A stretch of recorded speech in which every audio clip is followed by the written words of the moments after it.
A continuación vamos a conocer el aparato reproductor en los animales, en especial el del humano, ¿no? Es decir, vamos a hablar de la reproducción sexual. Primero hablemos del masculino. Vemos que en el masculino hay tres genitales, ¿no? Bueno, hay tres partes en forma general, tres partes. Uno es el pene, otro es el testículo y tercero las glándulas anexas. El pene es un órgano copulador, sirve para inyectar el semen dentro de la vagina. Claro, entonces acá tenemos el prepucio, que es una piel del pene y termina en el meato urinario. Por acá saldrá el semen y también la orina. Ojo que el pene tiene dos cuerpos, el cuerpo cavernoso y el cuerpo esponjoso. El esponjoso es el cuerpo que está por la parte inferior del pene y se dilata y se llama glande o cabeza del pene también. Entonces, este es el cuerpo esponjoso y en la parte superior está el cuerpo cavernoso, el que se llena de sangre, ¿no? El cuerpo cavernoso se llena de sangre para que el pene se erecte. La erección es involuntaria, no es voluntaria, por eso hay problemas de disfunción eréctil. Si fuera voluntaria no habría problemas de impotencia. Entonces, acá está el cuerpo cavernoso y abajo está el cuerpo esponjoso. El testículo, son dos. Su temperatura es poco más frío que el cuerpo, 2 grados menos, es decir, 35 grados Celsius. El del cuerpo es 37 grados. Y su función del testículo, primero es formar espermatozoides y segundo, formar hormonas. La hormona masculina, es decir, la testosterona, que se forma en esta célula llamada célula de Leydig. La testosterona, esta hormona, permite que el niño madure su mente y su cuerpo. Desde los 12 años o un poco antes o quizá un poco más, va cambiando la voz, el cuerpo, aparece vellos, la mentalidad también va cambiando, va madurando por estas hormonas testosterona formada en la célula de Leydig. En cambio, los espermatozoides se forman aquí dentro del túbulo seminífero mediante una célula llamada espermatogonia. Es decir, acá dentro de ese tubo seminífero va a ocurrir la meiosis. Por cada célula madre, el varón forma 4 espermas que saldrán en el momento de la eyaculación. Pero acá encima del testículo está el epirídimo, donde ahí el esperma ya madura, ya puede mover su flagelo y también ahí se almacena también temporalmente al espermatozoide. Luego del epirídimo sale una vía espermática llamada conducto deferente. Este conducto es el que donde el hombre se hace la vasectomía, o sea, se corta para que ya no pueda tener hijos, ¿no? Tenemos también glándulas anexas, son 3. Primero, la vesícula seminal, donde ahí se forma la mayor cantidad de semen al día. Ahí se forma el 60% del semen. El semen es una sustancia lechosa blanca que contiene un azúcar llamado fructuosa. Esa fructuosa sirve para dar energía al espermatozoide durante la eyaculación, para que llegue hasta el óvulo de la pareja. La glándula de Cooper también emite una secreción lubricante para que se humedezca el glande del pene. Y la próstata, que son una cantidad de uno nomás, también va a formar parte del semen. Es la parte lechosa del semen. Dentro tiene ácido cítrico, por ejemplo. También tiene magnesio, ¿no? Entonces, esta próstata va a ayudar a formar el líquido seminal. Como puedes ver, aquí está la vejiga, la que almacena temporalmente la orina, y de ahí sale la uretra. La uretra va a penetrar la próstata y luego el pene, atravesando el cuerpo esponjoso, donde saldrá pues la orina, y quizás también el semen. O sea, ese uretra tiene 2 funciones, vía urinaria y vía reproductora. Acá tenemos el conducto eyaculador, ¿no? Por ahí va a bajar el esperma que están almacenados en la vesícula seminal. Ojo que hay 2 vesículas seminales, izquierda y derecha, ¿no? Entonces, estas serían las glándulas anexas. Ojo que el hombre en cada eyaculación promedio elimina como 300 millones de espermatozoides, ¿no? Esa es la cantidad promedio para que pueda fecundar el óvulo. En las mujeres, ¿no? Vamos a ver acá, la mujer tiene 2 genitales, externos e internos. Un genital externo llamado también vulva. Se puede apreciar primero el monte de Venus. Es una capa de grasa que amortigua golpes, protege por dentro al ovario, al útero o llamado también matriz, trompa de falopio quizás. Tiene vellos púbicos para que mantenga el calor ahí. Luego, en segundo lugar, los labios. Labios mayores son pliegues de piel gruesas donde va a cubrir a los labios menores. Labios menores se distienden, o sea, se estiran cuando la mujer está en etapa de excitación y al inicio se encuentra el clítoris. Es un órgano erógeno, eréctil, similar al pene, que también es importante para sentir ¿no? la excitación, como se dice. Pero entre los labios menores, ahí se encuentra el vestíbulo. Ese vestíbulo es la zona donde están los orificios. Hay dos orificios, una salida de la orina, se llama meato urinario, y otro es la entrada de la vagina o introito vaginal, que en las mujeres vírgenes está recubierta parcialmente con ese tejido llamado himen, que se desgarra principalmente a la primera relación sexual.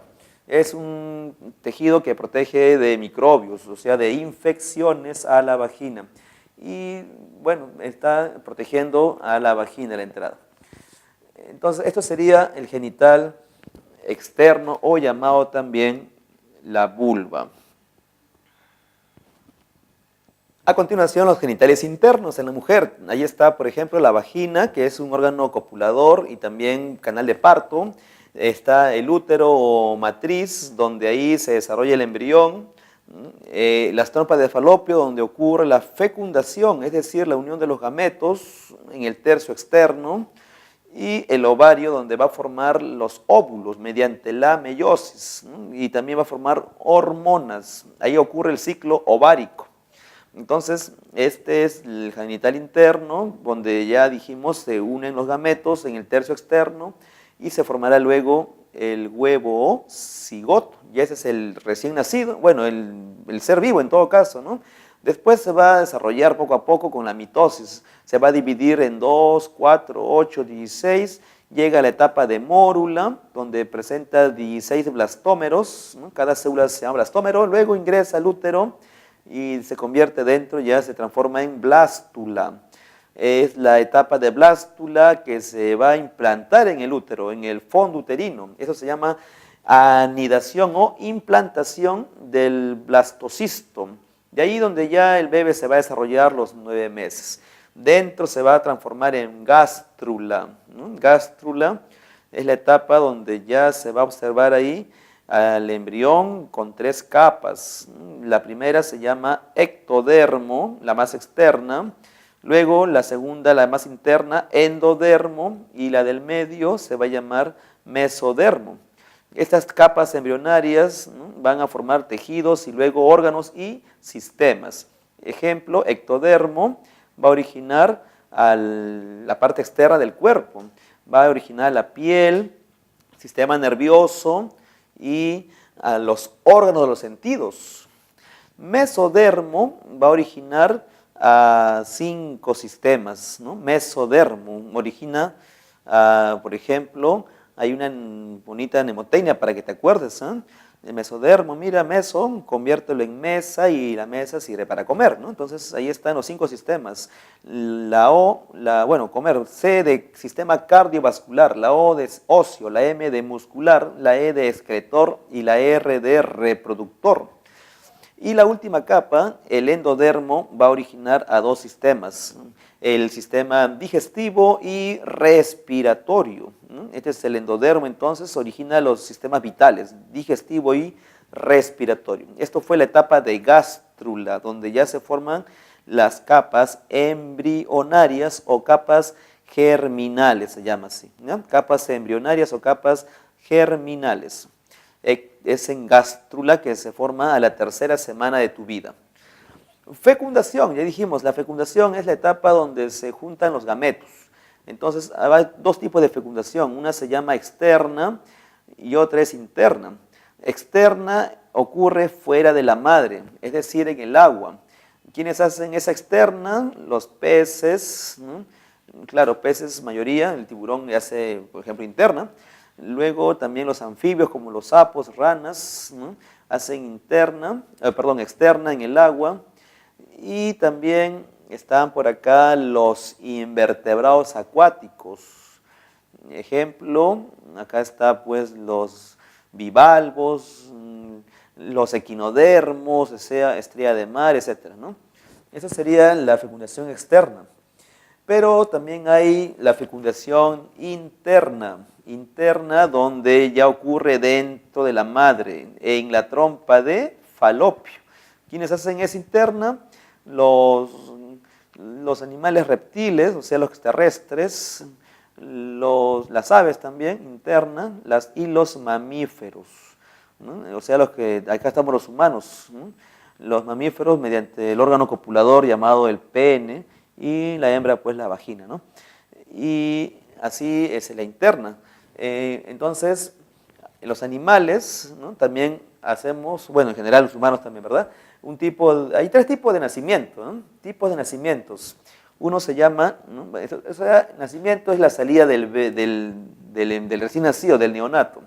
Hay 3 tipos de nacimiento. Uno se llama nacimiento ovíparo, ¿no? mediante huevos. Ejemplo, ¿quiénes hacen ovíparos? ¿Quiénes son ovíparos? Los peces, ¿no? Las aves también, reptiles, ¿no? Nacen por huevos. Los mamíferos monotremas, o sea, mamíferos que ponen huevos son 2, ornitorrinco y equidna. Los vivíparos son los que nacen formados, ya no tienen necesidad de completar nada fuera de la madre, ¿no? Ahí estamos los mamíferos en general, excepto los monotremas. Y finalmente los ovovivíparos, como algunos tiburones y algunos reptiles. Ovovivíparo significa que el huevo revienta dentro de la madre, eclosiona dentro de la madre y el individuo sale como si fuera vivíparo, pero también nació por huevos. Eso se llama ovovivíparo. Ejemplo, algunos tiburones, algunos reptiles. ¿Ya? El embrión, no te olvides, el embrión acá se alimenta del vitelo del huevo, ¿no? Así es el nacimiento en los animales. Y partenogénesis es un tipo de reproducción donde no interviene fecundación, solamente el óvulo va a formar el individuo. Eso se ve en algunos insectos como las abejas, ¿no? Donde la abeja reina bota el óvulo que luego se va a transformar en su hijo llamado el zángano. Y el zángano es un individuo macho haploide. ¿Por qué haploide? Porque se formó solo del óvulo, que también es haploide, nada más. Entonces, el zángano nació por partenogénesis, es decir, a partir solamente del óvulo de su madre. No intervino para nada acá el macho. Ciclos vitales, ¿no? ¿Cuáles son los ciclos vitales de un ser vivo? O sea, las etapas por las que un ser vivo va a estar en la tierra, digamos, va a estar vivo, ¿no? Ciclos vitales. Lo primero es que el ser vivo, primerito va a nacer, ¿no? Nacen.